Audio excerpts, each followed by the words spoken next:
Hey, Yo, what's going on? 2025. Let's do this. Yeah, I'm doing great. Man, that intro always gets me so pumped. Hey, I'm like, I know, it's so good. I'm like, oh, here we go. Oh, You it's been said it, man. it feels like it's been so long, hasn't it? I feel like it's been forever. It does, but it's only been a month. There's just been so much on with Christmas and New Year's, the start of 2025, and Dean and Skree show's back. We got a great episode for tonight. But how you going, Skree? How you been? I'm doing good. I'm doing good, man. Like you said, Christmas break.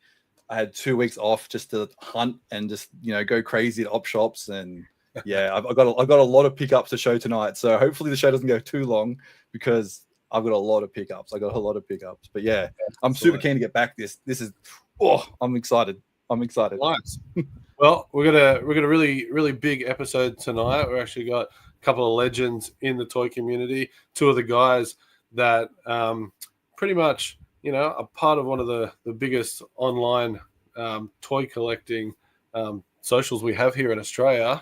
We've got Ian and Tubbsy joining us from Toy Box Collectables 2.0. So I'm going to bring them in right now and just say hey and just get to know them a little bit more. How are you, Tubbsy? How are you, Ian? How you going, mate? Hey guys, how are we? Good, thanks, mate. Hey, good guys. Yeah, so 2025, Happy New Year. We haven't seen you guys this year, but we've been chatting in the background. How's your New Year started? I'll let Ian go first. I was going to do the same. All right, that's the first and last time I'll be nice to Tubbsy tonight. But yeah, going well, thank you. Yeah, a busy time of year, obviously, with Christmas, New Year, all that kind of stuff. Always is, mate. January's almost over. Like it's kind of weird. It's kind of it's flying past already. Just disappears. This weekend too. Oh, it is too. So, yeah. I had 3 weeks off over Christmas, which was fantastic. It was a busy time. We had international family over from England. They stayed with us for about 5 days. Very nice.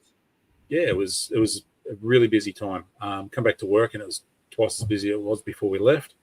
And big news for me. My youngest, he got his P's today, so he's flying the coop. Wow. So he's news, but that's got to be a scary moment. It is, yeah. I was just saying to him before, and he's 19. He didn't. He's 20 in a couple of weeks, but he finally pulled his finger out and got his P's, and he's got his own car, and I teared up a little bit when he drove off by himself, and he lives 2 or 3 k's away, so in his own apartment and that. But yeah, it was nice. It was a good moment, good dad moment, proud dad moment. Yeah, but so tonight, we're going to get to know Ian and Tubbsy, get to know what they do in the community, get to know what they collect. So they both have a fantastic collection. And as I say, my collection's very eclectic and a lot of random stuff going on. These two boys, actually, they got a lot of focus and dedication for one line each. So we will get into that, but we'll just say hi to the couple of people that are in the chat. So we've got Nick Smith. Hey, Nick. Hi, everybody. How you going? Thank you for joining us. Kerry. Hey, Kerry. The Peacock. How you going? Jules. Always a big supporter. Hope you had a nice New Year's and Christmas, Jules. Lena Lee. Hello. Hey, Lena. How you going? And another legend, Scotty Crusher's here. Scotty Crusher. How you going, mate? So, yeah. A few people in the chat, a few more people watching us. So really, I think we might get into just getting to know a little bit, and we'll go with Ian off the cab. So, like I said, you guys run. You don't run. You're part of the guys that run Toy Box Collectables 2.0 on Facebook and Instagram, and you're also massive collectors. Like everyone can see the collections you've got in the background there. But I'd like to know, especially Ian, we've got some photos to show as well of your collection. Why? Why do we collect what we collect? I guess the question is. I guess the answer is why not? Because Yeah. I really don't have too much more, to be honest. Like my main focus is Chewbacca. I am a massive Star Wars fan, have been for I guess most of my life, as far back as I can remember. Yeah, Chewbacca definitely was a favorite as a when I was a kid, but yeah, I don't know. It's just been my focus, and yeah, like one of the photos in particular where I've sort of taken one little corner of this room that I'm in.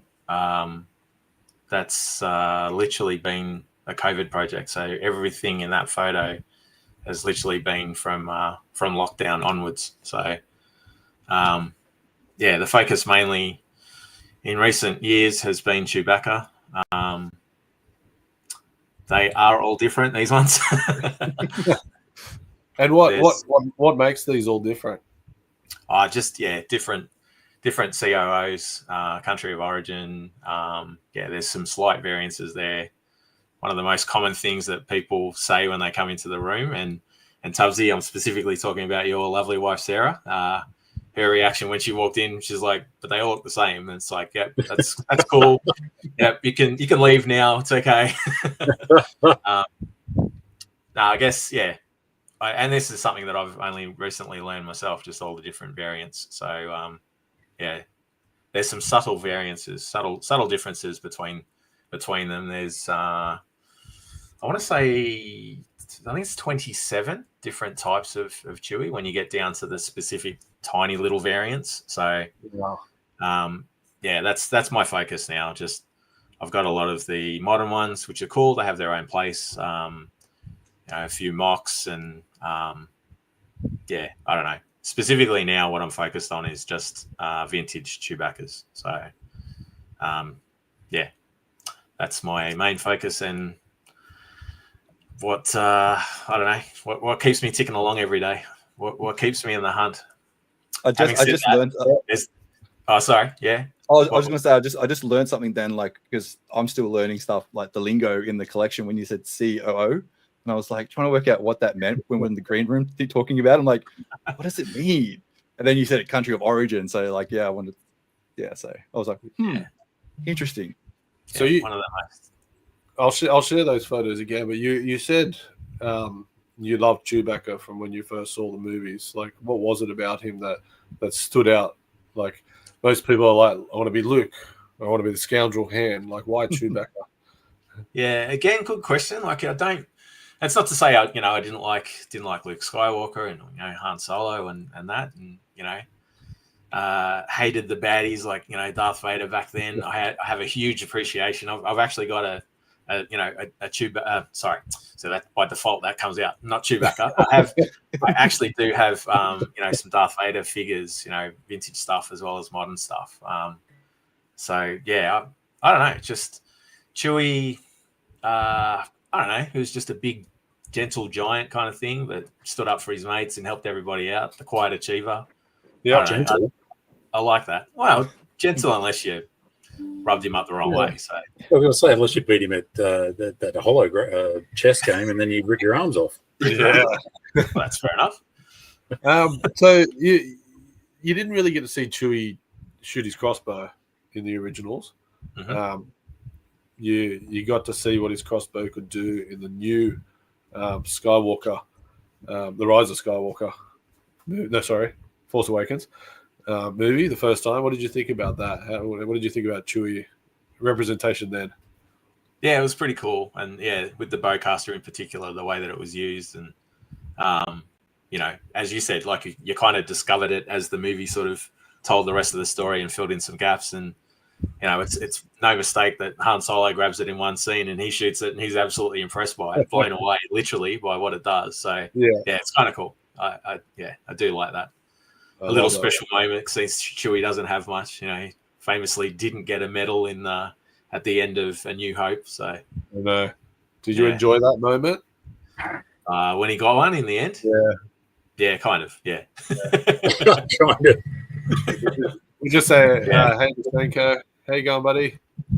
Hey Shane, how are you, mate? Hey, Shane. And thanks to Scotty, he's just chucked up your socials nice. there. So Everyone, a quick question with the Chewies. Do you still remember your first one that you got, or is it not in that collection? I didn't have any as a kid. I didn't have many toys at all. Grew up in a very poor household, to be honest. So for me now, sort of, you could argue, some argue that I've gone a little bit over the top, but it's just, for me, it's not reliving a childhood. It's kind of making up for the childhood that I didn't have. So yeah, I don't know. The first Chewie that I've got in my collection, or one of the first ones, to be honest. Well, there's two that come to mind. I went on a boys' trip with some mates, I want to say 11 years ago, 12 years ago, maybe. And we went to Vegas. So went to the Toy Shack. I love watching those shows. The Porn Star show and all that, and it features the guys from the Toy Shack. They're one of the, I've got a mate who knows about this, and they bring them in and they talk about, vintage toys in this particular case. So yeah, actually buying a Chewbacca was a red carded modern Chewie, Power of the Force one, but I've still got that. That's in another room. That's where all my modern Chewies are, but let's not get into that. So yeah, I've got that one. Another one that comes to mind, and again, it's not even in this room, but again, another modern figure, and I actually had all three of my sons with me. It was after school. We went shopping, and yeah, I bought a Han and Chewie twin pack. So to be honest, it's not the best. It's not the best figure itself. Chewbacca, the mold is pretty ordinary. It's actually quite a shocker. But for me, it's the sentimental value of clearly remember that day, remember who I was with, where what we were doing, and yeah, because my sons were with me, that was a pretty special one. So they were actually two of the very first ones that I had in the collection. As I said, most of this I've bought since COVID. That was my coping mechanism was literally to focus on my collecting, and yeah, kind of went a little nuts, I guess you could say. I was going to say that's an extraordinary amount for just the last few years. Mm. But the vintage collection have pipelined a nice articulated Chewbacca coming out for their return to Tatooine. So, yeah, there's some another new one to stuff. go. Yeah, need some more space. I don't know what I'm going to do. I'm just going to share this room one. And sorry if my voice goes tonight, guys. I have just been coming off a bit of a flu. So I can see here you've got a whole bunch of actual vintage carded figures. Are they a whole bunch of different variants there? Yep, there is, including the very, very first one that came out, the 12-pack A. I've got a couple of those, actually. Some of those are literally just a vintage card back, just the card, and I've got, it's in an acrylic case, and there's a vintage Chewie, the correct Chewie for that to match that card that's displayed in front of it. But yeah, a fair few of those. Most of them are the original mocks. Some of them are graded. To be honest, grading's not necessarily my thing. I've got some loose grades there as well, like right in that little corner display above a very awesome custom figure that was gifted to me not that long ago. So yeah, there is some mocks. They're hard to come by, especially here in Australia. Actually, that's one of the things that I am proud of. There's two mocks in that picture that I bought overseas. Everything else I have bought here in Australia. I've supported I've supported the toy fairs around Australia. Fellow collectors and other guys that run pages and all that kind of stuff. So I'm pretty proud of that, to be honest. Yeah, that's actually a pretty solid effort. We will go back to that custom that you spoke about, but we'll just have the Toy Box guys got a YouTube channel. And adding to that, why not? Not yet. Yeah, good question. Watch this space. We have talked about it, haven't we, Tubbsy? You're muted, mate. Sorry. Just didn't want to interrupt beforehand. So, no, we have discussed it many times beforehand. So it's just we will get there. We promise. But essentially not right at the moment. I'll take the blame for that one. I'm just time poor with work, unfortunately. So when I have another day off, and I don't know, when is it? March, I think, Tubbsy? Yeah. That's my next day off. So. A room tour video of both your collections would be a great start to any channel. Yeah, true. Yeah. So what do you think, Tubbsy, when you go to Ian's and you just see that? I certainly don't think they all look the same. That's the wife does that, but yeah, I would like to know if Ian's got the long hair and the short haired variant, and is there a shaved version of Chewy? No, we could work that out. I'll get some sandpaper out and it'll be like a custom made one. Start creating their own. So how many is actually on the shelf? Vintage Chewbaccas as whole? Oh, question without notice. Come on. There's plenty. There is now, I believe, and I do have to recount, but I think there is exactly 400 now. Wow. Yeah, wow. So the last total count that I did, and this is everything. This is like cards, stickers, everything with a Chewbacca on it. I got to the 1,000 piece mark. It was over 12 months ago. So, as I said, I've literally tried to focus on just vintage Chewies now, but it's hard to say no. On my recent trip to Melbourne, I couldn't get any vintage Chewies, so I did come away with a few, modern Chewies. It's kind of rare that I'll find something that I don't have, but it's usually just the quirky stuff. Like, I don't know. Basically anything with a Chewbacca on it now. If I haven't got it, then I kind of succumb to the peer pressure of all these other collectors and sellers out there. So I do say yes to everything else. So do you think you're up there with like the most Chewbaccas in Australia, like collecting? Like, I think he's the only one. the only one, yeah. Expand that to the world. Do you know of another collector that has a large Chewbacca? I know there's like Bosch Bounty. He does the Bosches. There's a Bigfoot Tuna guy out there, I believe. Really? Yep. Right. There's a guy in the States that I've seen photos of his loose collection. He would have more than me. I haven't seen anybody else, to be honest. Like I don't personally see it as a competition. And I know that's not what you mean either. But of course I do. What do you mean? Like, you want to be number one? To me, that kind of suggests a couple of things, and sort of more. If I was to overtake someone, and have more than them, does that mean I'm going to stop? And my wife knows this, but I don't think I will. Like I have slowed down, and I've literally tried to focus, just on vintage Chewies now, and I do pass up on other Chewbaccas, but yeah, that's my daughter. Hello. Yeah, it's my daughter. Question here from Scotty. There's a lot of Chewies. How many different variants are there in the vintage line? And I don't think anyone actually knows the end result of any variants to the Star Wars vintage line. Yeah, I think there's 27. When they look at all the different variants, and some of them are that subtle, they're really hard to pick. And yeah, I don't know. There's a couple of different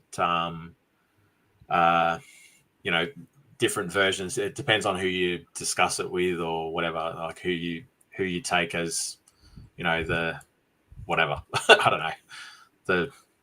The actual ruling, whatever. I don't know. It's it's tough.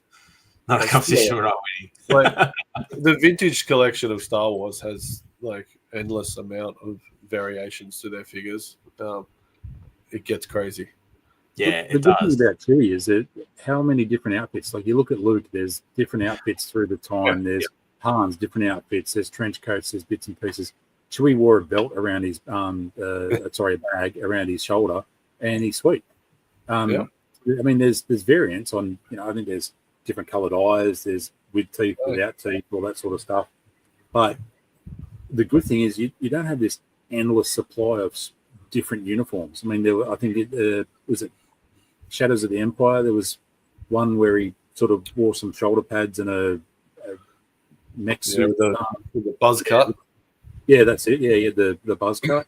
There's not a great deal of different bits and pieces that you can choose, that you can collect from him. So yeah it's good. Right. That's what I've always stated, that the next thing for me will be Luke Skywalker, and there's so many different variants and different hairstyles and different paint applications, different outfits, and all the different movies he had. Lots of costume changes. It's my son-in-law. So you touched on a custom piece that was made for you. So I'll just chuck a picture up on this and just tell us a little bit of history about this and how it came to be. Yeah, good question. I'm not the one that can answer this one. This was a complete and utter shock. So this was an awesome 3D printed custom Chewie that our good mate Dan made. I had no idea about this. So Dan and Monique turned up to Collecticon, as they quite often do, and I just get presented with this strange box, which I probably should have shared a photo of the box actually. But anyway, I had no idea about it. It was a complete shock. I was blown away, so humbled that someone would go to the trouble of, this is hours worth of work and all that kind of stuff. I was absolutely blown away by it. It is so cool. It sits on a shelf with some other custom jobs, including one by my good mate Tubbsy. He did one for me. Nice. But just absolutely awesome. Is it a vintage body? Or is the whole thing was custom printed? Yeah, just like 1-to-1 scale. So it actually is a pretty damn good replica of a vintage Chewie. And his his head comes off, and that's me underneath. So yeah, pretty cool. Absolutely blown away. I was just so stoked that, as I said, absolutely humbled by the fact that Dan made that for me. It was cool. Such a shock. Yeah, Dan from Insane in the Toy Brain, he's getting very skilled at, as you can see, 3D printing. And just a unique thing, even to think about, putting your head underneath there. Yeah, very, very cool. I think he had more fun destroying a Fuggler to make the actual box as well. So he was happy about that too, like destroying a Fuggler. And just the fact that Monique actually donated that, she's a collector as well. That's it just they're really good people, very, very appreciative of the whole effort, and sits proudly in my collection. Nice. Just last one. What do you think of the prototype Chewie? So different to the one that we got. I don't think I've seen the prototype. If I have, I can't picture it. Does this mean the Ralph McQuarrie one? Looks more it's more like Gizmo than anything. Yeah. So Dean, if you're looking for it, I've got them again. They're in the other room. Yeah, that's the one. Yeah, completely different. That's quite ugly. Very. Yeah. Wow. Okay. Yeah. And that's what the original concept design. There's a better one on the back there. That's what Chewie was looking like. So the real question is now, if Chewie did look like that, Ian, would you have that many Chewies? Probably not. It would take it would take a lot more wine for me to actually look at that and go, yeah, that's cool. That's something that I want to invest a hell of a lot of time and money. He's not as cuddly and lovable. I was reading somewhere recently that in the TV show or the cartoon Rebels, that Zeb is designed off the concept Chewie. So they look that concept Chewie looked very similar to what Zeb ended up being. Obviously not hairy and a totally different color, but it was sort of designed roughly off the Ralph McQuarrie design. I can see that. Yeah. That. Yeah, I was reading it somewhere. And the Shadows of the Empire version of Chewie as well that we spoke about before. Same kind of thing, sort of taking some of those little aspects of him. Just say hi to Chris. How you going, Chris? Hey, Chris. How are you, mate? So yeah, Ian, what a awesome collection. Like, I know there's more than just Chewie going on in there, but Chewie himself, I love him. He's a lovable fur. And every time you go to like a Supernova or Supernova or Comic-Con or something, and you see someone dressed up in a big Chewie, you can't help but just want to hug him. So, is there any photos of the really big cardboard cutout? Because I love that. Photos of it? Nah. Yeah, and I love just get it. I love the cardboard cutout. I love the story behind it. That one. See, it doesn't even fit on. That is awesome. Yeah, it's life size. You got to leave him there for the rest of the. That's cool. That is cool. Just turn him around a little bit. He's in the light. So what movie is he? That one that looks like at least Empire or Return. Yeah, I think. Is that all right? Yeah, it's a bit clearer. That'll Yeah. What does it say down I think they were released for Return of the Jedi, to be honest. I'm not sure. This one's actually it's dated 2012, but to be honest, I think it's from I want to say Return of the Jedi. So can I tell the story about that? Yeah, you can tell it if you like. Tell the truth though. You always been this one. A little embellishment. So we were at Collecticon and we were packing up and we were walking out, and Phil Taylor says, "Oh, look, Ian, I've got this," and showed that to us. And Ian's like, and we all know he was going to buy it anyway. He was going to get it. But he's like, and I said, "Ian, you need it." And he's like, "Yeah, right, yeah." So, I feel like I've twisted that arm that last little bit, and all's well, all good. About 2 hours later, I get a text message from his lovely wife Bianca with a photo of Chewie in the room that says, "I take it you're to blame for this." Yeah. So and I went, now yes. I'll tell you the truth to that side of the story. Yes, it was at the very end of a very long day at Collecticon, and we were packing up and going, making trips back and forward, putting everything back in the car and all that kind of stuff. And yes, as we always do, we were walking past Phil Taylor's tables as he was packing up. And yes, he did point out, I've got this Chewie, which I didn't see during the day. I don't even know if it was out on display or whatever. And he said to me, have you got one of these? Do you want this? Now, absolutely, the answer was immediately yes. And with Phil, there's not even a question about money or whatever it is. He's a great bloke and everything. So no, there was no arm twisting needed. There was no. I feel like I had something to do with it. Harry and the Hendersons. So that's what Carl Doyle calls. He calls Chewbacca.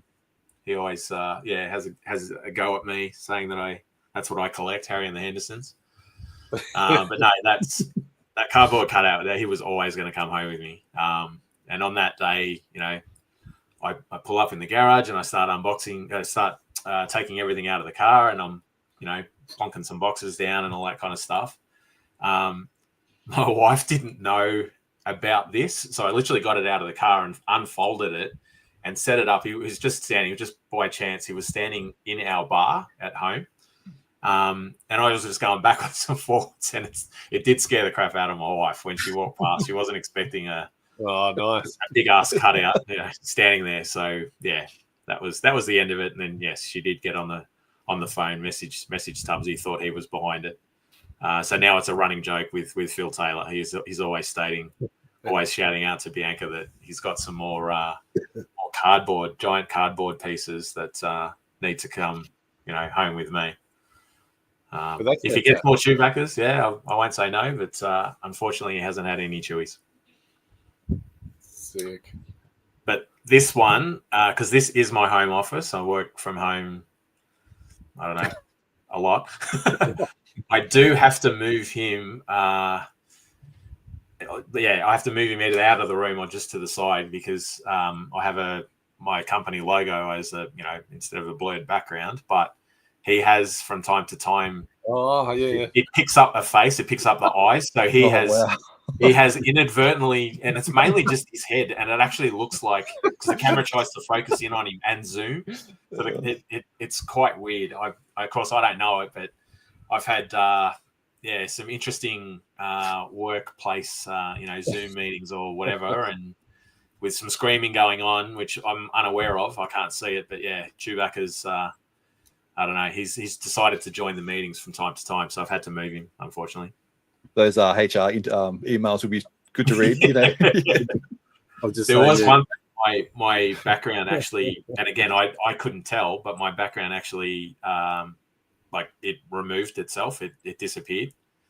So I actually had people thinking that I had like a Toys R Us. I think that was mentioned. Toys R Us background, and there was actually a couple of people, in the meeting that went, "No, that's his Star Wars, collection." And I had to literally get up and grab stuff off the shelf just to show that it wasn't a picture. It was my actual room. So yeah. Anyway. Hey Matt, how you going? Hey Matt. No problems, buddy. No problems. We're more interesting than the tennis, but I hope so. I've been waffling on about Chewy, so yeah. I'm gonna enjoy some wine. Well, let's get on to Tubbsy's collection. It's Tubbsy's collection again.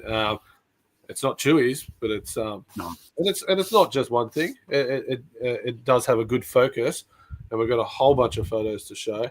But Tubbsy, just a little bit on yourself, mate. How you got into collecting and just where you are now. Yeah, look, I've been collecting since I was a kid. I come from a large. My mum's family is quite large, so I ended up getting a lot of hand-me-down toys from my uncles when I was younger. When I say, my mum come from a large family, there was 9 kids in total. So my youngest uncle is only 10 years older than me, so I used to get a lot of hand-me-down toys and stuff like that. So, for example, a lot of 70s toys and early 80s toys and so on. So yeah, I got into collecting Lego, Star Wars in general. Used to love just going to the aisles and just having a look around. Even if you weren't buying anything, just go to the aisles and look at all the carded figures. It was amazing. I grew up on the Central Coast, which is now quite busy. But back then when I grew up, there was no shopping centres there. It was quite, you had to go to Gosford basically, catch a train in Gosford and go to the shops to buy your Star Wars figures. It was great. So over the years, I've collected a lot of stuff. I've still got all my original toys from when I was a kid, minus a few that got lost along the way. I do collect a lot of Black Series figures, which is that wall there is mostly Star Wars. Been slowly getting into the 1/6 figures on the top there. I fast ran out of room a long time ago, hence why I've been selling at Collecticon for a few years now. I've been selling for a few years. I just want to jump in and say that is a fantastic idea you've done with the detail on the side. A lot of people didn't think it'd work, and I was a bit skeptical. My wife's idea, actually, she was like, "Just do that." And I went, "I don't know if that's going to work, and I don't really want to pick up all the glass." So yeah, we've actually got support underneath the glass. There's foam. It's probably 13 mil foam in underneath the glass on the one side, but it's turned into be a fantastic idea because I'd run out of room, and I've since got another 3 cabinets, and all my 1/6 are all in there now, which is great. That's so good. A few little bits and pieces. I did have a bit of a clear spot there, hence why I've got the Ayrton Senna Lego for the F1 car on the side there. But yeah, it's been a great addition. But ever since IKEA stopped selling the details, it's been hard to find the ones that I actually want. You've got to either way overpriced on eBay or Marketplace, or they go too quickly. They just got to be quick. Yeah, because the white IKEA and the black Aldi. Yeah. So so basically that whole wall there's all Star Wars. That one is a mixture. The first 2 rows along the top row and the next row down are all Indiana Jones, which is my main focus now. I have slowly settled down with Star Wars. Been selling off a lot of doubles and so on. I will still keep the ones that I've got, but I've really started. I don't collect TVC anymore. I don't collect a lot of I don't collect spaceships either, except for the Millennium Falcon. It's just they take up way too much room. So I'm trying to downsize a little bit and go back to my focus, which is Indiana Jones. I do have a cardboard cutout. He's not quite as large as Chewie. He's in the corner there. But yeah, I've loved Indy since I was probably about 5, I reckon, when I first watched the movies, maybe a little bit younger, and I have loved it ever since. So it's been difficult at times to collect because at the end of the day, we had figures in 1982, which I was way too young for. Yep. We had figures in 84 when LJN did the figures. We did 3 actually, so I have got 2 of those figures. Then they did figures in 2008 and then in 2023. So there hasn't been that constant, like Star Wars, there hasn't been that constant, 40, 45 years, whatever, of figures. It's only certain runs over the years. So the best introduction, though, was the Adventure series in 2023, which is all the 6-inch figures there. They had the Builder figure as well, the Ark of the Covenant. Oh, nice. Some of them were hard to get. I've got in that picture there is Cairo Indy.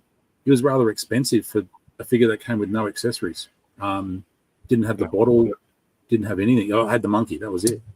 There was no jacket. There was no, I don't even think there was a whip, to be honest. But he was an exclusive overseas and quite expensive and hard to get. The newest edition, though, is the one in the middle there, is the Mezco Indy. And it's an amazing piece. Absolutely love that figure. It's, so good. I've got Major Top coming. He won't be here for another few weeks, though, unfortunately. But yeah, that's the newest addition to the collection. So the 2 figures there in the front, Mezco Indy and Figure Arts Indy, they're probably my favourites in the action figure line. So well detailed, articulation's awesome. Either like the Mezco one, the leather jacket is proper leather. It's really nice thin leather. It's not what they call it, not pleather. So it's very good. Wow. I guess they've been making Han Solo figures, Indiana Jones figures for so long. They finally got his face perfect. Like they look finally great. got his face perfected, yeah. So Mezco comes with a heap of stuff. You got the pedestal with the golden idol. Tot does come with the Ark of the Covenant with the light up feature. Indy's got 3 head sculpts from memory in the Mezco line. So you can have quite a wide variety with that. But yeah. Those ones are all the 2008 model, Indy figures that came out up in relation with the Kingdom of the Crystal Skull. Yeah. A couple of mailaways in that lot. These are the ones my wife collects. She loves Indiana Jones. Yep. She has wonderful taste, mate. She got me. I do have a lot of doubles too. So next time I see you, I'll let you know what doubles I've got and so on, and yeah, if she's interested in any of those. Yeah, for sure. Yeah, I'm sure she would be. Thank you. I'll tell you one thing it can be hard to collect. The Disney pins. They release a few and then they go really quickly at the Disney parks. I do have a lot of them, but there is quite a few that I haven't got, and they're ridiculously expensive if they sell out. So I've got some. Ian and I, I wouldn't say got addicted to it, but we sort of had this little thing when we went to Hawaii. In the bottom of the picture there, if you just go back one, bottom of the picture there is the pressed pennies. So we went around Hawaii and we're going to all the different tourist attractions and sticking our money in the pressed pennies and collecting those. But those 4 there are the Indiana Jones ones from the Disney parks. So I had to buy them on eBay. Oh, nice. yeah, so I do only have 4 mocks. Reason being is that they're all from 82. They can be extremely hard to get in good condition. When they are available, they're either really, really expensive or a lot of people are chasing them. So they're the 4 mocks that I've got. I do have other vintage loose figures, but yeah, they're the 4 mocks that I've got. So were these hard to get because like were they just peg warmers, clearance sale toys that didn't go, and now? Traditionally, indie figures just don't sell well. I don't know why. They're yeah, I mean, even the Adventure series, I love them. A lot of people love them, but they're just not. Yeah, Star Wars, for example, where they're just running out the door. Yeah.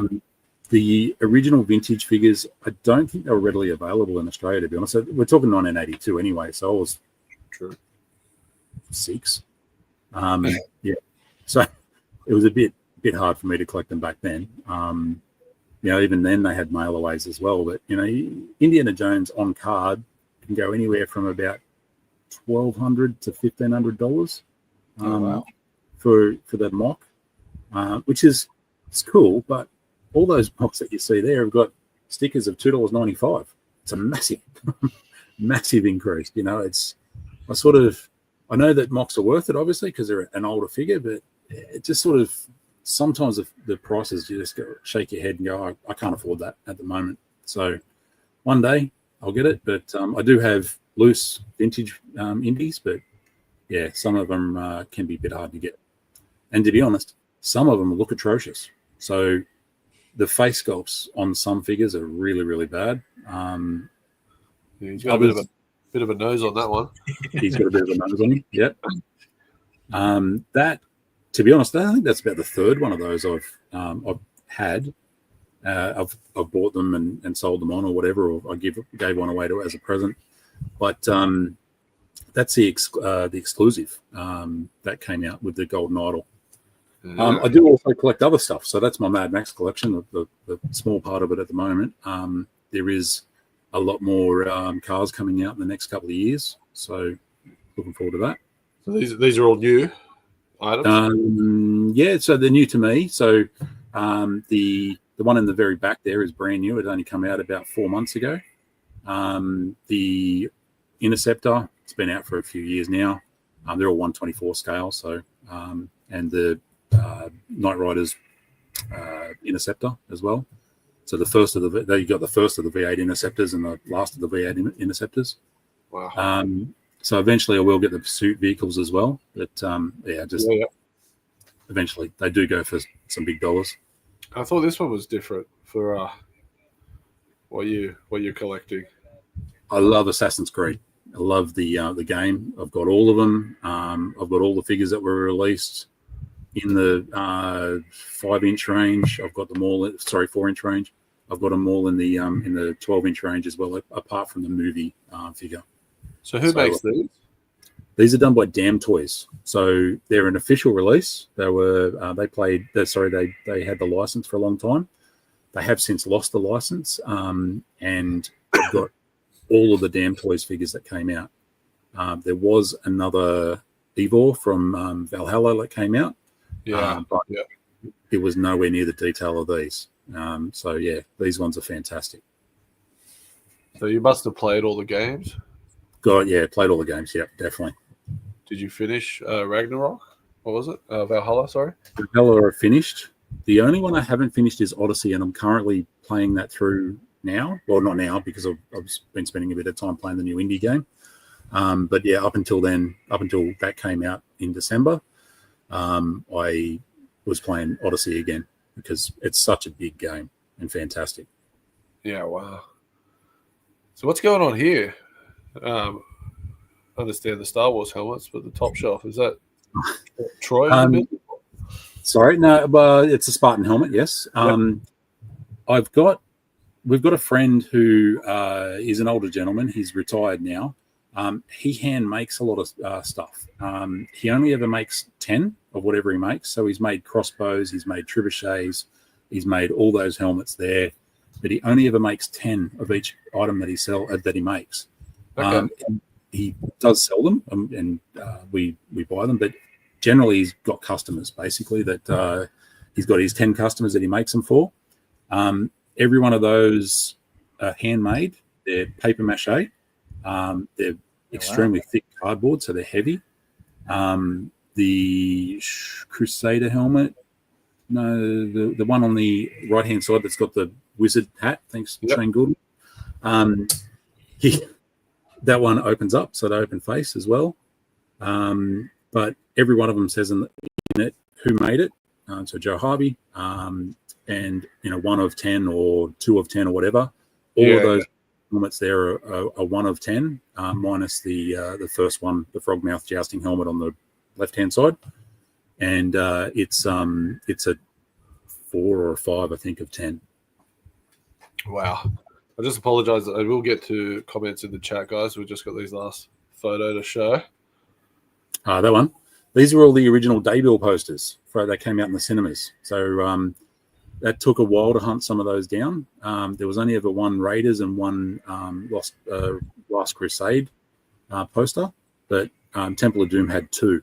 That was the first original one that came out, and then later on they released the one where he's standing in the doorway of the temple, which is the more common photo now for Temple of Doom. But they're in chronological order, not release date order. So I was going to ask. My OCD was going a bit there. I mean, Raiders is a bigger frame anyway, so it would look better in the middle. But I don't know if you guys know, but the movies, if you watch the movies, Temple of Doom is set in 1936. 1935, and Raiders of the Lost Ark is set in 1936. So Temple of Doom is actually a prequel to Raiders. Yeah, wow. I did not. Well, yeah, I don't think I thought about that. Yeah. And Last Crusade's set in 1938. 39, sorry. 39. Dang. Just got to go back to grab a couple of comments.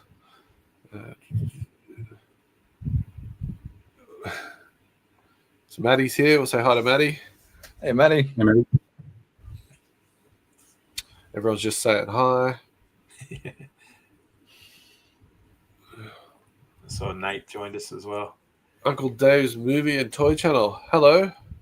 Hello. Doing well, mate. Thank you for jumping on. Scotty says that's awesome. You have a bunch of childhood survivors. I'm lucky enough to have childhood survivors as well.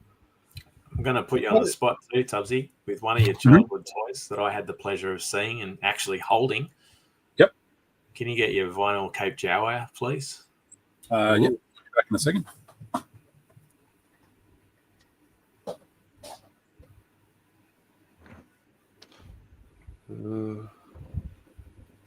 Indy was my favorite childhood hero.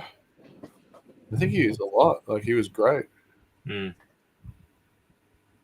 Yeah, no, he certainly was mine as well. I mean, I love Star Wars, but I've always loved Indy. That's admiring the 2008 Hasbro line. We'll just do that one. I'll knock you off. Pop you over there. There he is in all his glory.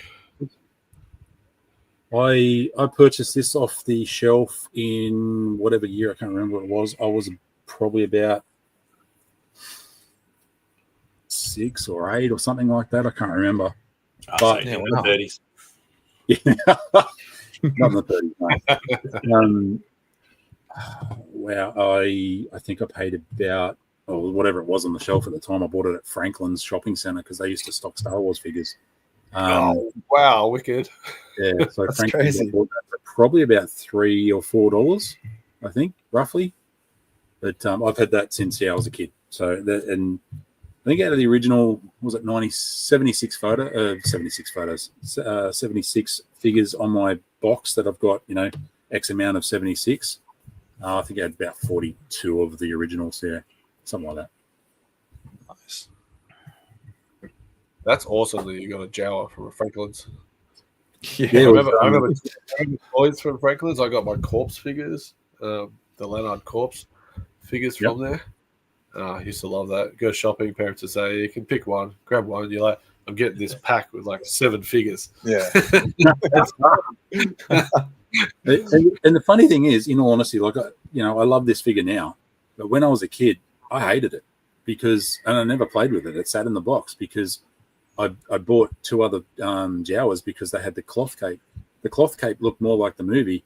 This was like, nah, it's a piece of shit. Put in the put it in the tub, and it sat there. So I used to play more with the cloth cape because it was more screen accurate. Yeah. Yeah, well, that's true.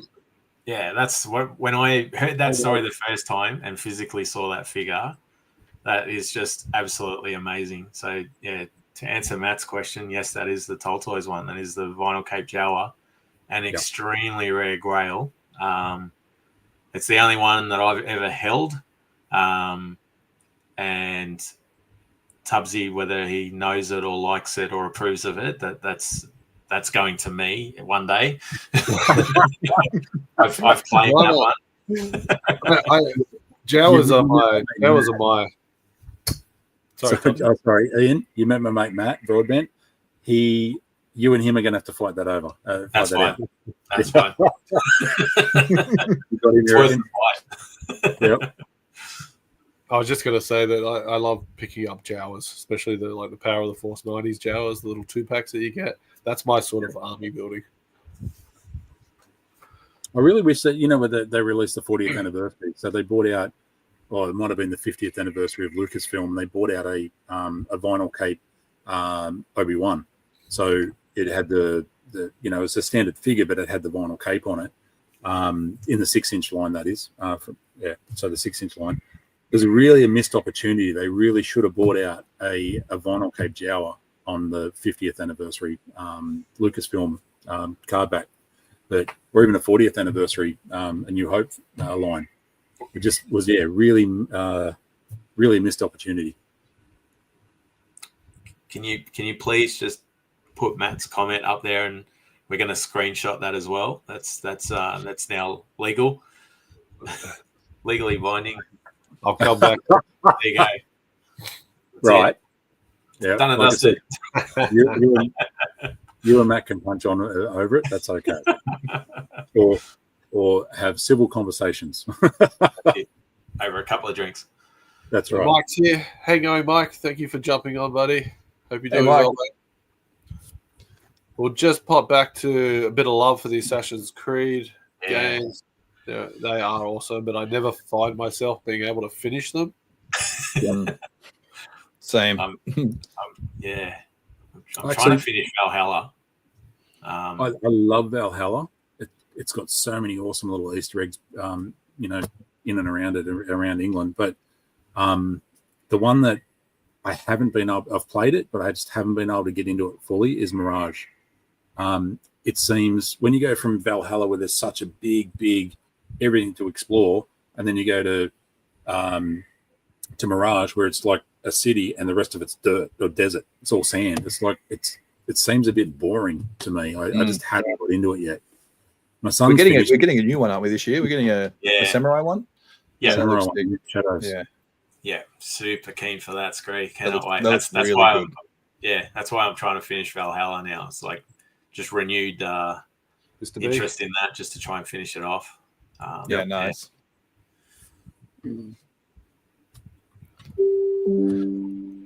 All right.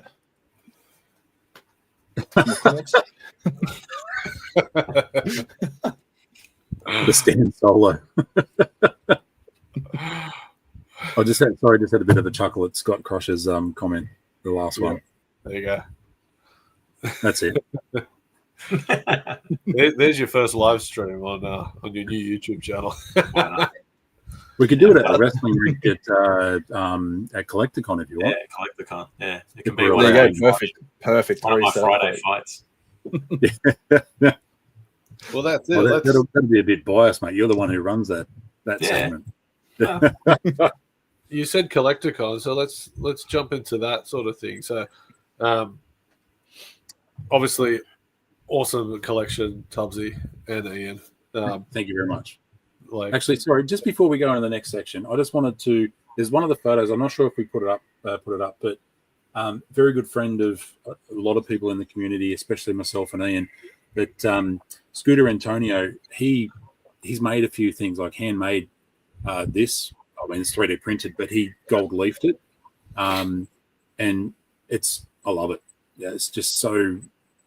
I mean, he was disappointed with a bit of the finish on it. It's the best thing that I've received in the last sort of 6-12 months. I love it. It's he put so much work in it. Thought I didn't even know anything about it. I didn't ask him. He just said, "Oh, by the way, there's a package turn up on your doorstep today," and he's done 3 things in particular. This as well, the Holy Grail. He's also done the Grail tablet, which you can just see here. I won't get it down now, but it's in one of those pictures there. Again, I didn't know about any of these. They just turned up, a couple of months after each other. And it means a hell of a lot for him to just go, I'm going to make that and spend a lot of my time for somebody else. And he's a true friend and absolute gentleman. So I look forward to catching up with him in a few weeks' time. The Grail tablet there. I think I sent you a photo with the 3 items in particular. It was on the, I'm not sure if it came through, but anyway, it doesn't really matter. But I just wanted to say, personal thank you to Scooter for doing those for me. I have thanked him many, many times, and they're prized possessions. I love them. Did you drink out of it? No, I'm not immortal. I have to admit, I remember when that movie came out. Every time there were cups on the counter at home, I'd always put my hand through them. Yep.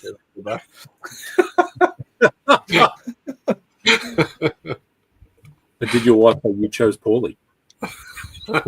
Normally. That idol's awesome. I know my wife's after one of those idols. She did a dress up a couple of years ago as Indiana Jones, and she couldn't get one, so she just got a whole bunch of aluminium foil and molded one and sprayed it gold. There you go.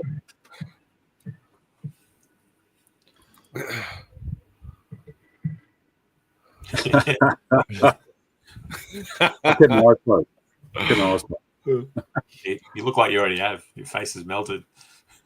Right. So I guess the other thing we wanted to talk about was you guys do have a stall at Collecticon, so you go to toy fairs and things like that, and you're set up under the Toy Box Collectables 2.0. And so your main focus is you're a toy collector, but you also like to sell off what you don't need or what's doubled in your collection to help. And I guess most people try to do that. I've always thought about doing a stall myself with overflow stuff that I have from my collection, but I'm too much out there running around trying to find things for my collection that I wouldn't be standing behind a table waiting for someone to buy something. So I know Skree's got a bunch of questions that go along with this little thing, and I got some photos that we'll show as we go along as well. So, nice. Yeah. All right. Let's get into the hard hitting questions. Hey, let's find the behind the scenes of being a nearly out of wine. Should we wait another 20 minutes then? Let's wait. No, so like for you guys, for like Toy Box Collectables 2.0, how long have you been doing this? Like how long has this been a thing for you guys at, say, Collecticon? Has it been a couple of years in the running, or is it 3 years? 4 years? Yeah. Must It's be at definitely 3 least. years. I want to say probably 4. Tubbsy, Maybe 4. Yeah, you're right. It'd be 4 years. I was a customer. I was a collector and attending Collecticon, like the very first Campbelltown one and all that. And then Tubbsy, we met at Collecticon face to face. We met, which would have been about 3.5 years ago. Yeah, wow. Yeah, about that. Yeah. Yeah. So when Toy Box is nearly 4 years old. So yeah. So what makes the transition from going from being a collector going, okay, now I'm going to be a seller? Like, is that a thing you think about for a while, or is it just something that one day you wake up and go, I got too much inventory, I could sell this? Is that a thing, or is it just more you want to be part of the community? Like, is that a... For me personally, I'm about moving on stuff to make room. I used to be a completionist. I used to be like with the Black Series, for example, everything that came out, I bought 2 of. One to keep in a box and one to open. You know, put away for storage, keep it in a box, whatever. I had a bit of a think about it. And I was like, well, I really don't understand why I'm keeping one in a box and putting it in storage. What's the point? I'm just, you know, it's sitting in a cardboard box on a shelf away. You know, I don't. Sorry. I don't.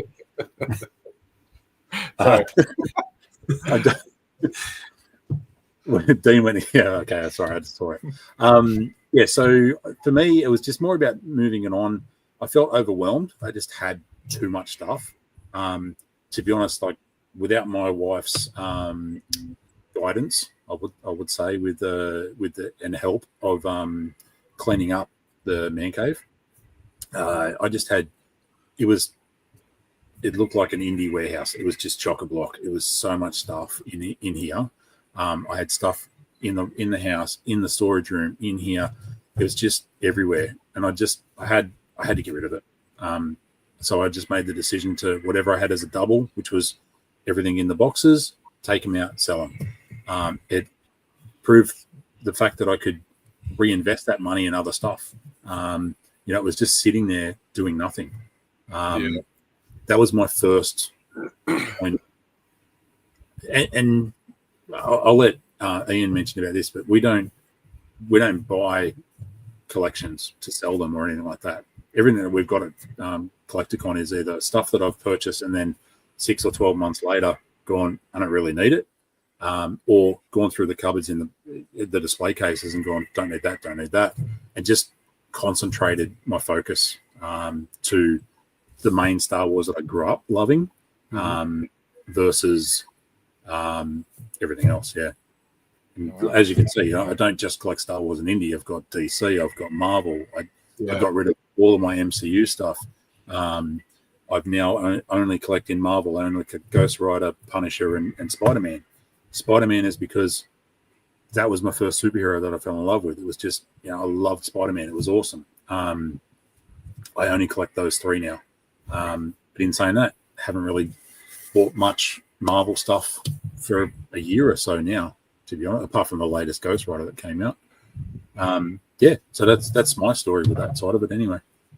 Do you get seller's regret, or do you find it hard to part with that item that you once wanted and bought? Yeah, I do at times. My wife will go through she won't go through the toys with me, but she'll go, if you're undecided, put it away, and then later on down the track, if you change your mind. So she won't say get rid of it. She's not, she's very supportive.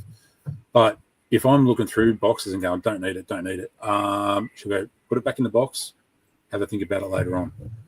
Sometimes it has been a couple of things I wish I had kept, but then at the end of the day, I've reinvested that into other stuff that I've wanted more. Yeah, nice. So that must be like a struggle when you go to like the cons and it's like you see something that you've sold like months ago and then you see it again and you're like, oh, do you buy it because you got the space back, or it's like that? I reckon that would be the hard part, I think. No, I have seen a couple of things and thought, yeah, it'd be good if I had it still, but yeah, I'd just move on. It's the room is now taken over with other stuff. Yeah, but it's well presented and it's not cluttered. Like you can see mine, like I moved my turtles around last week and I was just like cramming them in. And I'm like, no, I don't want to have them sideways. Like you got to be able to see what you got. But I have been tossing up the idea of moving things on, and every time I get something out and I look at it, I'm like, yeah, this doesn't fit in my collection now. I can get rid of it. But then I'm like, is it going to fit in my collection in 6 months? And I'm going to be sad. I'm going to be crying. But my wife knows I don't chuck out that much, and even with my son's toys, she'll go and bag up all the toys that are sort of past his age thing, and she won't chuck them out. She'll be like, "Here, these are for you to check and probably put back in the room." Like, yeah.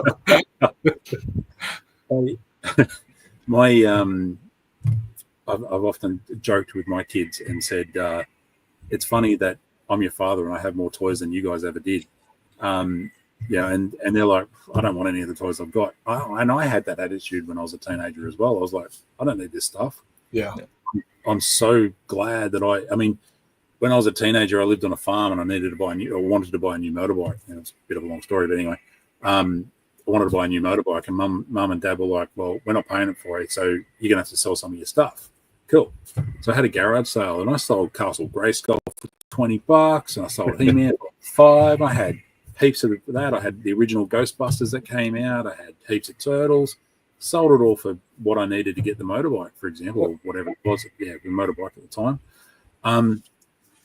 The only stuff out of that I kept was my Star Wars stuff, a little bit of Batman. I really wish that I had kept my original mark. So I had Firecracker, Thunder, Hawk, and Condor. I really wish I had kept those three, and I've since rebought them. But that's the only real seller's remorse that I've ever had, to be honest.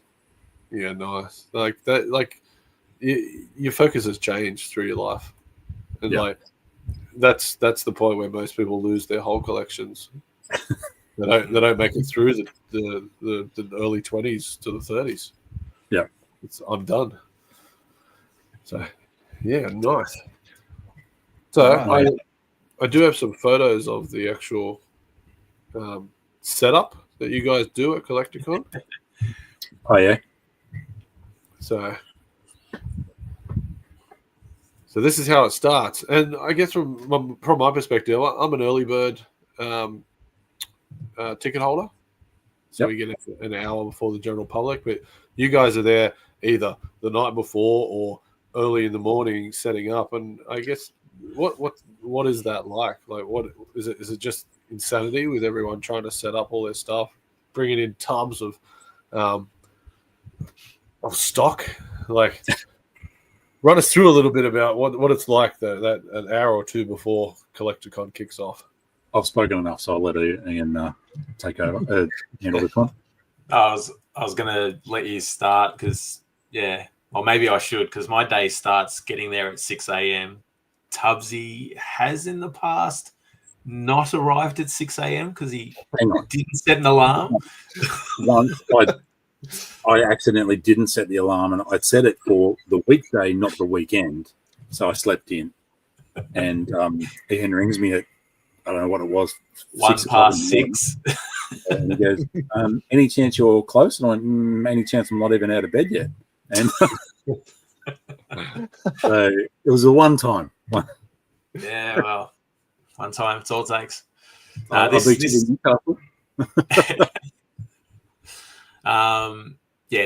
at Penrith, obviously. For those that don't know, biggest toy fair in Australia, and it's cool. It's epic.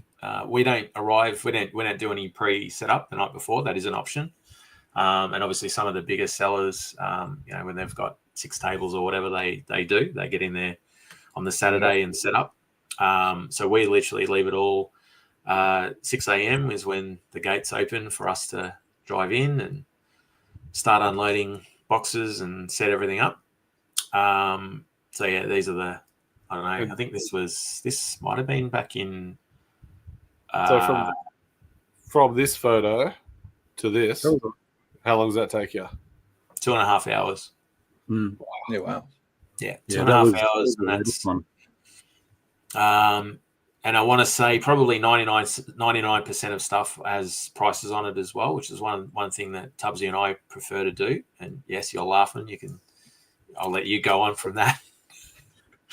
99% of it, and that 1% is definitely my stuff that doesn't have prices on it. And Ian's always push, put prices on. Oh yeah, it's whatever. I don't care. As a buyer, I love the tables that have prices. It gives you room to do a bit of haggling, and not just start off with how much is this. So yeah, come on, Tom. Yeah. I mean, I like a good bargain as well. As Ian's mentioned beforehand, we pretty much all of our prices are very, very cheap. You do get the odd person that, for example, you got $100 on an item. I'll give you 50. It's like, well, I'm actually taking a bath at 100, but yeah, anyway. But we're happy to do deals. That's the thing. We're happy to do deals, but not take a complete bath. Obviously, we're not selling it there for a profit or anything like that. But yeah, Yeah. How you going, Adam? Sorry, but actually, yeah, I was a little notorious, probably the beginning of last year, to not put prices on stuff. But Ian gently persuaded me to ensure that that was rectified. Yeah, that goes into my one of my questions I want to ask, because like my first experience with Collecticon was only last year, because I'm new to this toy scene, new to the whole thing, and I walked around and I didn't know the etiquette between like buyer and seller. I didn't want to sort of haggle. I didn't want to be like, on the you do it like garage sales, like, oh, give me this, give me that. So are you guys like that? So it's okay to bargain at a certain point, like you can bargain. Yeah, of course. Yeah. Oh, you can ask a question. Yeah. Because like I didn't want to, like myself, when I was walking around, I didn't want to pull out my phone and do like the comms and scan the item in front of me just to see prices. I thought that was like me. I thought that was rude. I was like, I better not do that, because this is my first experience walking around a ToyCon and getting to know the guys, getting to know everybody and how everything works. I'm like, oh, everyone does it. Everyone sits there and scans with their phones and they haggle the prices. And like you said, you don't put prices on things, but you can do a bargain, or you just don't go in there and say, hey, $5, like for something. But yeah, No, I was just going to say I'm a strong believer of you shouldn't look up something. You shouldn't see it for $20 and then look it up in front of like, oh, it's 15. To be honest, I honestly don't mind it at all, because I challenge anybody. I've never seen anyone that's looked at our stuff and looked at our prices and gone, I can get it cheaper. If you can, good luck to you. Honestly, that's the challenge that I put out to you. Our prices, they're priced to sell. I'm a collector. I'm a collector. Even though I'm struggling for room and I have a very small focus that I'm trying to discipline myself towards, the stuff that I'm there, the stuff that I have there, I don't require anymore. I don't want to pack it up at the end of the day and put it in my car. We give stuff away as well, like we make deals, and that's throughout the day. I'm a firm believer of looking after the early birds. They're making the extra effort. It's not a matter of come to us at the end of the day and, we'll discount stuff or whatever. It's not like that at all. I'd probably go the opposite. The early birds, I've been an early bird ticket holder and definitely trying to run around, within the first hour and say hi to some mates, but you're there, literally trying to find something to add to your collection. I don't mind it at all. Look at it. You're going to find our prices are absolutely cheap as, and, if you want to flip it and sell it on, good luck to you. I don't care. If it's adding to your collection, cool. That's our mindset. That's, Just say hi to Q and G.I. Hey. Thanks for dropping in. So I was very. Oh, sorry. No, I was going to say I was just I'm the same. I don't really want to pack it all up either, but there's I often say to people, look, they're all different prices, willing to negotiate if you're buying 3 or 4 of them or whatever, especially with the Black Series. I mean, some of those, some of them you make a little bit of money, others you don't make any money on, or you're selling at half what you paid for it, whatever. But I'm more than happy to do deals with that sort of stuff, because at the end of the day, I'm just here to make room in my collection so I can buy other stuff to fill those holes. So do you get much time? So you say you're there at 6, you got 2 hours to set up. So you're 8 o'clock. Early bird is Early bird's 8 o'clock, isn't it? No, Yeah. early bird's 8:30. 2.5 8:30. hours to set up. Is that half an hour of you two then running around looking for something for your collection? Chewies, No. indies. No. Is there any shopping? Is there shopping at all, or is it at the end of the day you just go and see what's left? A giant Chewbacca cutout, maybe? Or... The good thing about having two people that we've found is, for example, there was about 3 or 4 collecticons that I didn't walk around at all because I just did not want to buy anything. I was like, no, I'm stopping. Blah, blah. And then, for example, other people will walk around and go, oh, Tubbsy, there's this. Oh, yeah, all right, I'll buy that. So you get a lot of people from the other from the community, finding stuff for you, which is great. But yeah, there's been a few times I'm like, no, I'm not spending any money. When we went overseas, I didn't buy anything for the 2 collecticons before that because I just needed all the extra money. But yeah, look, I don't do a lot of shopping there, whereas I like having the 2 people because Ian, if I need to go to the toilet, for example, Ian can stand there and mind the stall. Ian wants to go and do some shopping, I'll look after it. Yeah. Yeah, well, that makes good sense. I guess that's the bit. You're there to offload a bunch of stuff that doesn't fit in. Give yourself some room back. You don't want to just come home with the same amount of stuff. Yeah, you just bought and swapped over. Yeah, so, I want to come home with a car full of Chewbaccas. Yeah, exactly. But you're not selling a car full of Chewbaccas, too. No. Yeah, I'm with Adam. Like, I think everything at a fair has a little bit of wiggle room. Everything is jacked up a little bit more. So, and it makes that wiggle room. So that's how it is. But I think we can keep asking questions, but maybe we could show a couple of items. I know Skree's got a whole lot of stuff that he wants to show. Do you want to get into some of that, Skree, yet? Or yeah, we can do that. We can do that now. Yeah, for sure. We can do the pickups because I've got so much pickups, so too many, way too many pickups. This pickup, this is the one I've been dying to show since, because Dean's always like, don't show it. I want to be surprised on the stream. Yeah. Like, don't show it. Don't show it. But you know this one, so you know this one. Yeah. Do I? Yeah. So hell yeah. Ooh, nice. I got the 5th anniversary Leonardo, Golden Leonardo.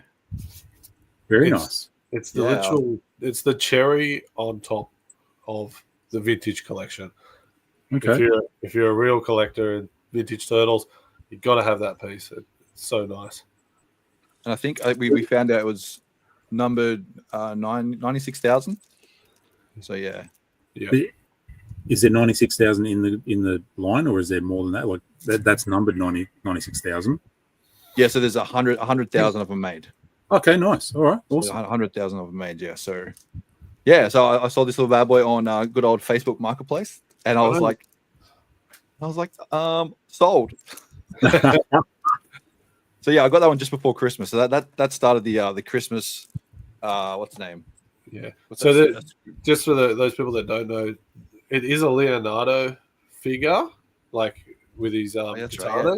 But it's actually the Donatello figure mold. So oh right, okay. Yeah, so you can tell that's a Donatello figure, but they've just painted it gold and gave him swords, made it Leonardo. So yeah, it's cool.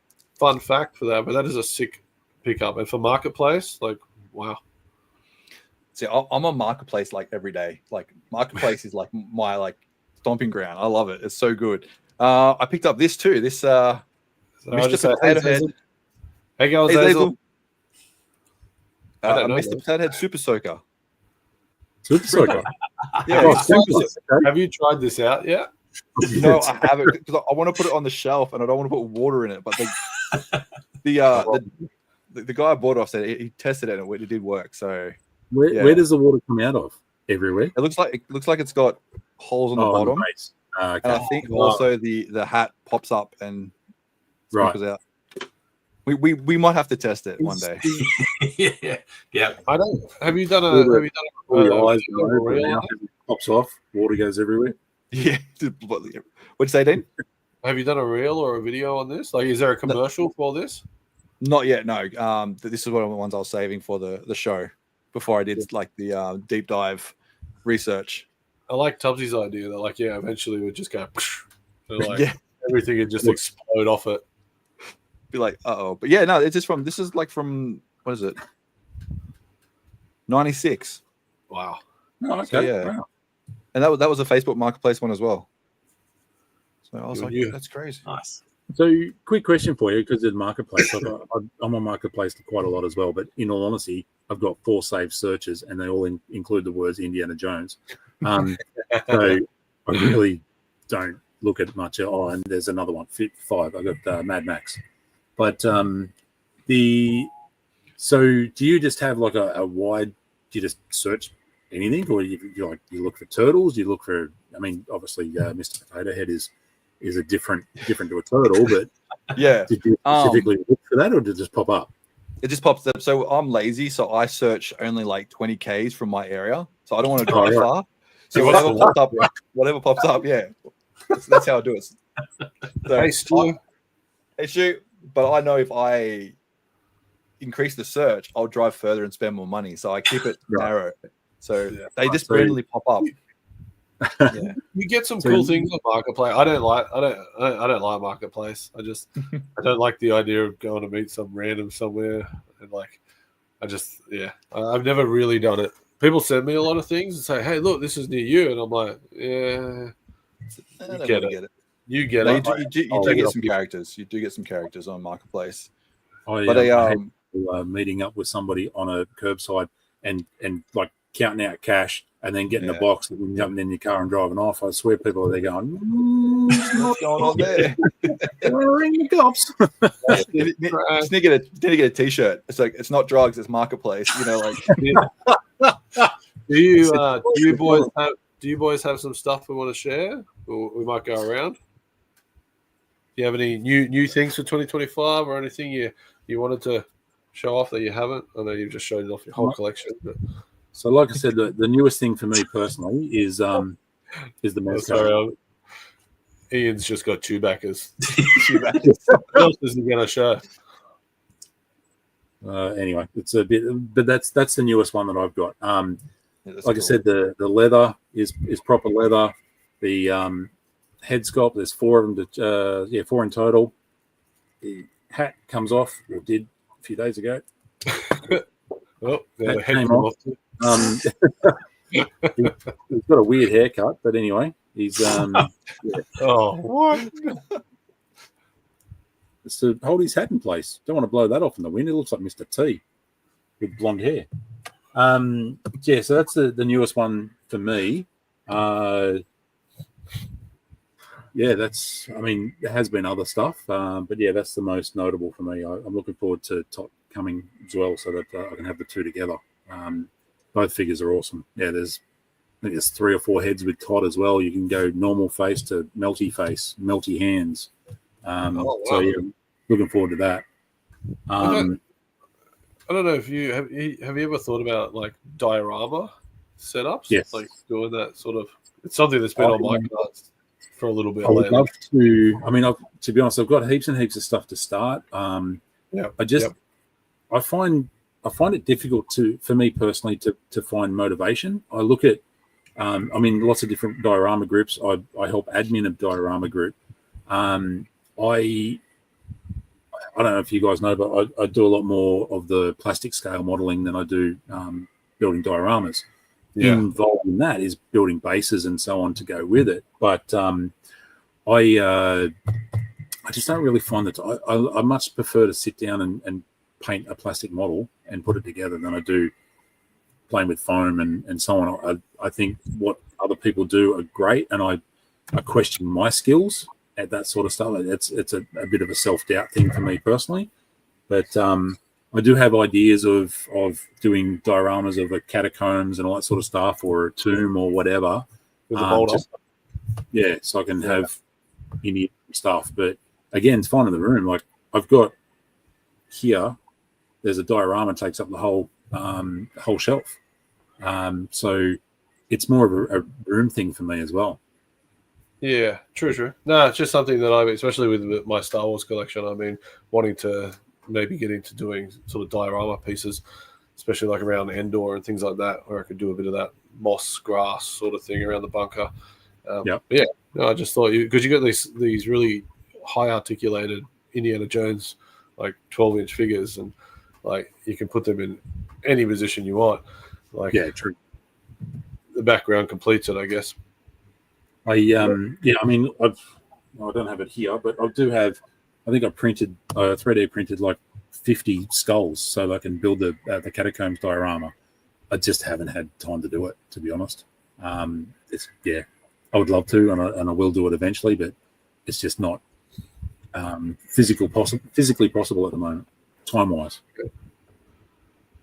And Ian, what do you got? Jeez. Not much. As I said, like, yeah, jealous of you guys saying that you've had time off and all that kind of stuff. I haven't. Very slim pickings. Slim pickings for me, but yes, a few more Chewbaccas to add to the collection, which is cool. The only thing that wasn't Chewbacca related, which I was really stoked to pick up, that's quite glary actually, but I'm just going to share your Chewbacca collection again for people that have come. They all look the same. Nothing to see.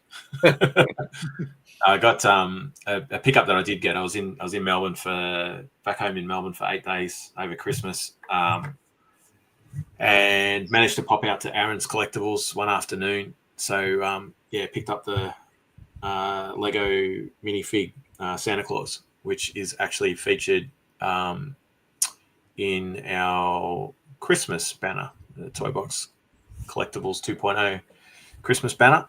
So that was kind of cool. There's a few Chewbaccas there. Not enough. Need more. Always looking for more. Guinness Book of Record for Chewbacca figures. Good question, Matt. I don't know. I really don't know. We were talking before about collection sizes and stuff. I don't know. Not sure. Wouldn't have a clue. Happy to chat. I'd love to find other people that have that focus as well. That'd be kind of cool. That's a good question. Yeah. Is there a Guinness Book of Records for Chewbacca figures? Yeah. No idea. I reckon that's just a simple email, and it might be you. Maybe. I don't know. Yeah. I don't know that I want that spotlight, to be honest. I don't know. Well, it's pretty cool, huh? I want to share some stuff. We'll just Nate's just saying, what's the collective noun for Wookiees? I don't know. I'm just going to share some gifts that I was gifted by Ian. These are for my 40th. So these were my 40th birthday present from Ian. So it's cool. I'll say thanks again in sort of virtual person. But, you're welcome. Even though you didn't know about it. No, I didn't know about it, which is awesome. So just me as a Biker Scout there. This is my favorite character from Star Wars. That's why this one's here. But this is Kit Dino. That's actually cool. It took me a couple of glasses of wine to come up with that name, but yeah. It was better than Dean Fister. After the third or fourth glass of wine, that's what I actually came up with. But yeah. And this and one, did you notice, Dean, the 40th anniversary logo on that one? Didn't notice? Oh, no, I didn't notice. Live reaction. Yeah, no, I didn't notice. A little birthday cake. That's cool. Yeah. For my 40th. Got rid of what Lucas Arts has on there. It's a little Easter egg. And the last one you made for me, like I was blown away. Like I opened these and I'm like, whoa, 1, 2, 3, what? So I got a Dean Solo, which I just think just works, but it actually does though, doesn't it? Yeah. Dean Solo. So, question without notice as well. Are you aware? Because Sarah obviously gave me this list of your favorite Star Wars characters, they Yeah, all 'cause- ironically have the green, Pill. the card back Yeah, color. They're all yeah. great. Is that?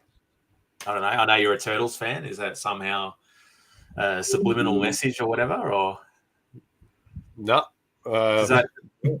Yeah, No, literally when she gave me that list, I'm like, wow, that's cool, because obviously I customize all of the, try to make them as realistic as possible to a certain degree. Yeah. But I found that kind of ironic that they were all actually green colors. There's only a few obviously to choose from in the Star Wars card back colors. But yeah, I thought that was kind of unique. All I remember is Sarah once asked me one afternoon, she goes, "Who is your favorite Star Wars character?" And I'm like,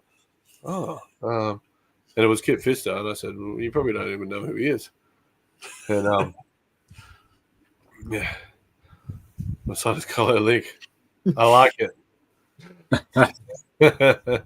But yeah, no, thank you heaps for that, mate. When I opened them, and my birthday, I've shown them before. My birthday was full of a lot of artwork that Sarah posted from different people. This was actually, I want to show one more piece because this is something my mother-in-law got made for me. She didn't like it. She thought I wouldn't like it, and I'm like, well, it's meant to look like that because it's a what do they call it? Caricature. And I'm like, yeah, my nose is that big. But I'm like, so she got them out and she didn't give it to me for my birthday. She wanted it, but I got like little Street Shark and the Turtles. Street Shark, isn't it? Yeah. So she got a friend that she knew drew that up, and again, yeah, she didn't like it, so she was just like, I won't give it to you. So about 2 weeks after my birthday, she was like, well, you can have it anyway. I'm like, that's that's exactly how they're supposed to look. They're supposed to be cartoony and comedic. So yeah, really. Yeah, Ian's artwork is awesome. Just on my custom card works at Tubbsy, I've done a couple for you, Dean. You got 3 in 1 hit.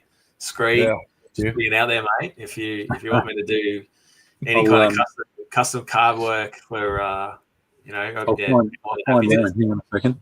It's difficult because when you asked me probably 6 months ago, and I was like, how could I choose one thing? I'm like, it was ridiculously hard, and I always thought about it. I just didn't know what to pull the trigger on. Show us no. Just don't choose one. Don't choose one. Choose more. Make it easier. Skree back.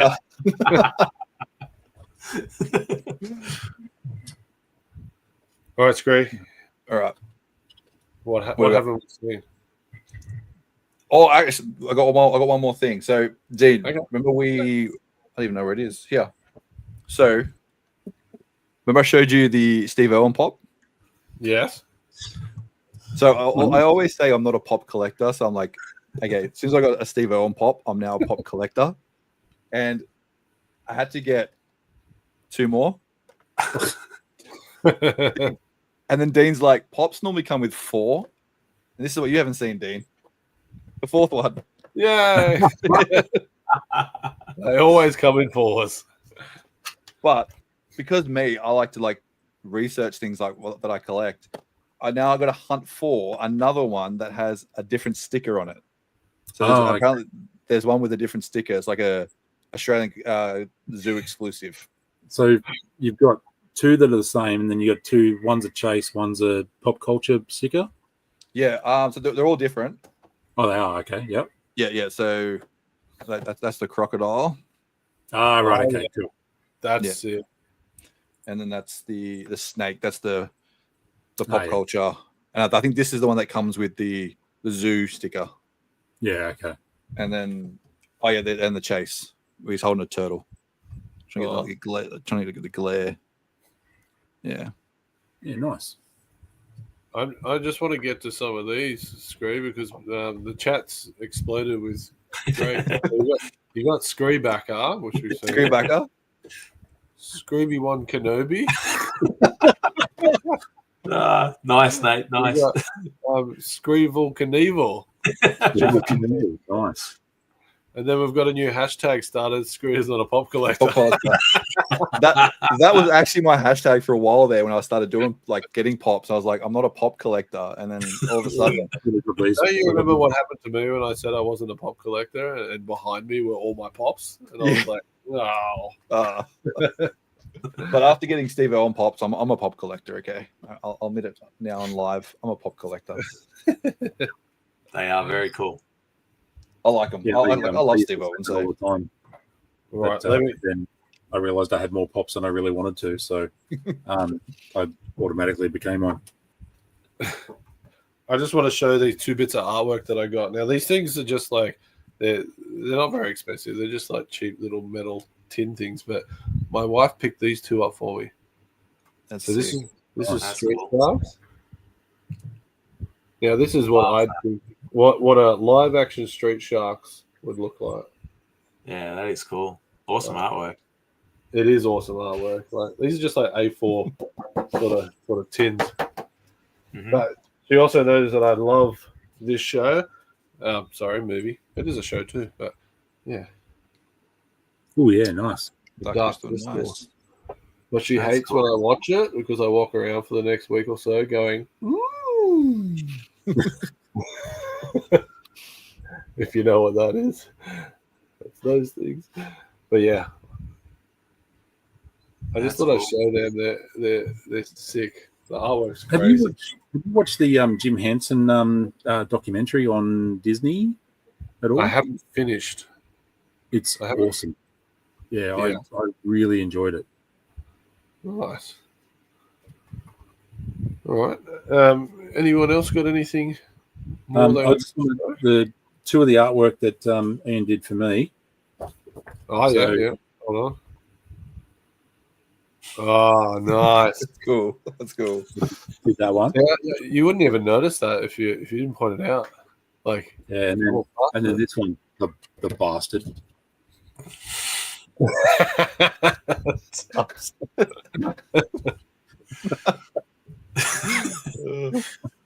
Yeah. And I gotta say, like, I'm giggling my ass off while I'm doing these things as well. I make no apologies for that. Like, And then Ian's even got the little Lobot with the Toy Box Collectables T-shirt on because of his PUBG figure.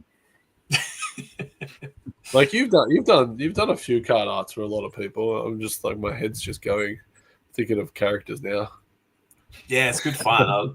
I love it. It's my my little escape. You know, unfortunately, until I win Lotto, I work a lot, but it's a nice little way of just sort of escaping. And I don't know. You touched on dioramas and model making and all those sorts of things. They're things that I like as well. I haven't done them for years.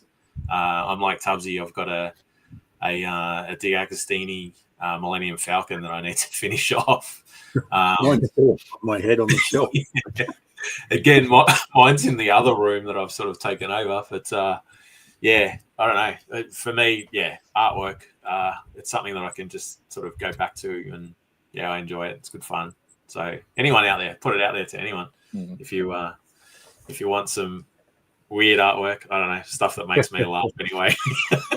You may or may not like it, but yeah, let me know. Always up for ideas.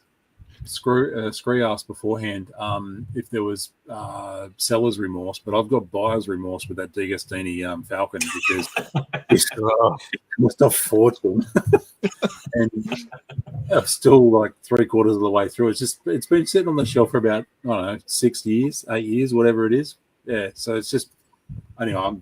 I haven't finished it. It's still there.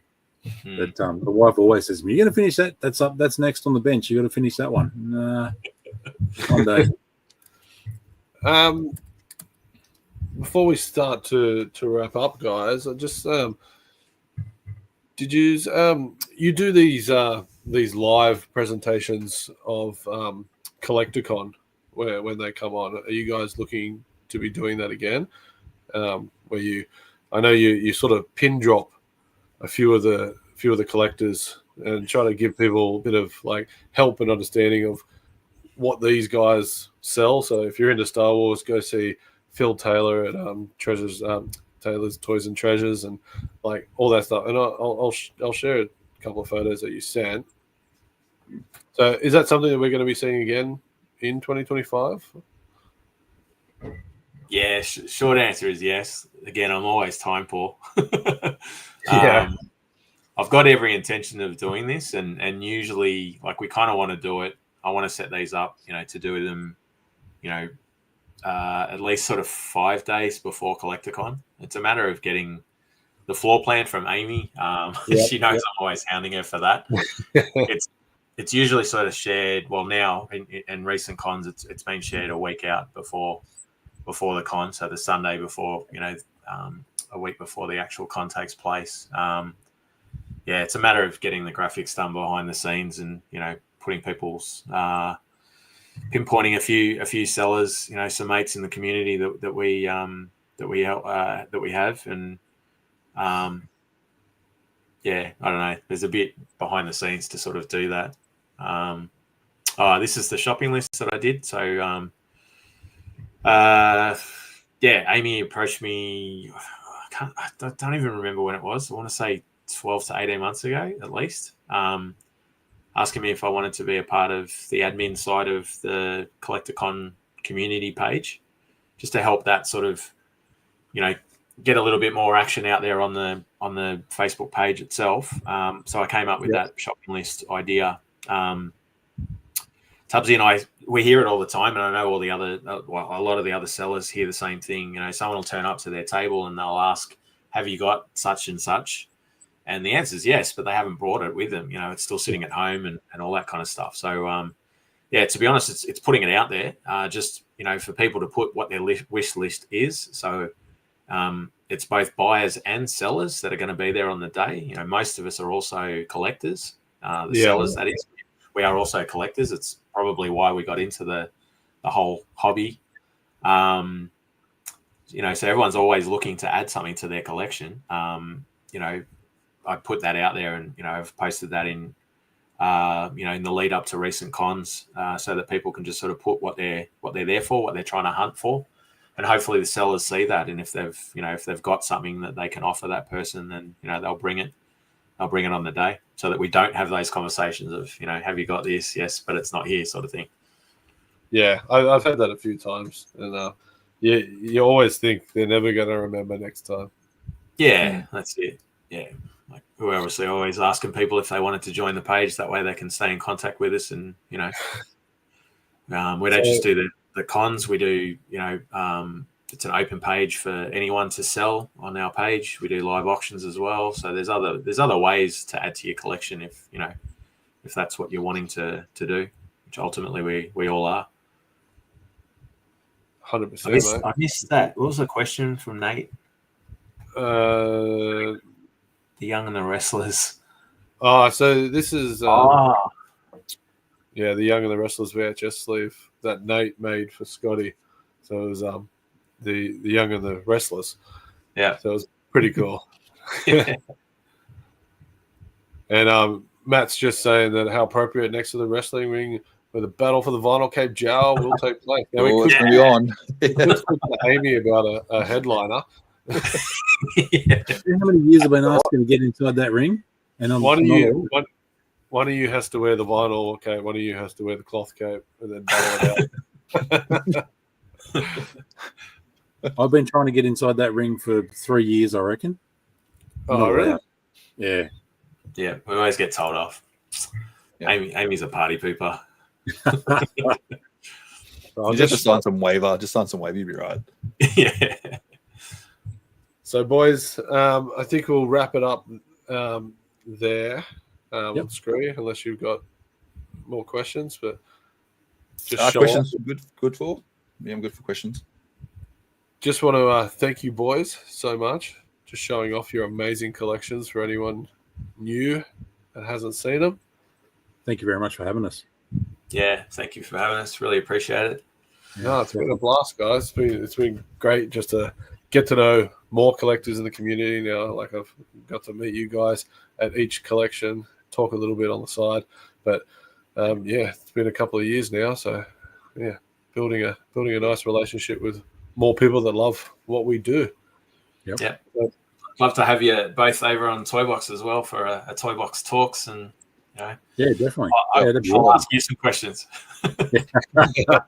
Shoot Yeah, away. get a little collection. Yeah. Yeah.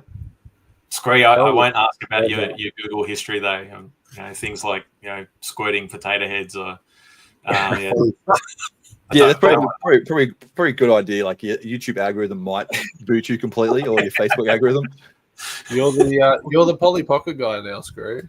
Yeah. Polly Pocket, yeah. Polly Pocket. So, thank you. Thank you guys. Thank you. No, it's been fantastic. I had a great night. So thank you very much. Cheers, Scotty, for the plug, mate. Appreciate that. Yes. Thanks, Scotty. Yep. I'll do the little outro for you, the show. So, guys, if you notice, we are on a different channel tonight. We're actually over on Dean's channel tonight. This is the thing moving forward in the future. We're going to mix it up a bit. It'll be on my channel, it'll be on Dean's channel. It's just to sort of keep the community together. We're not sort of like splitting it up throughout all different channels.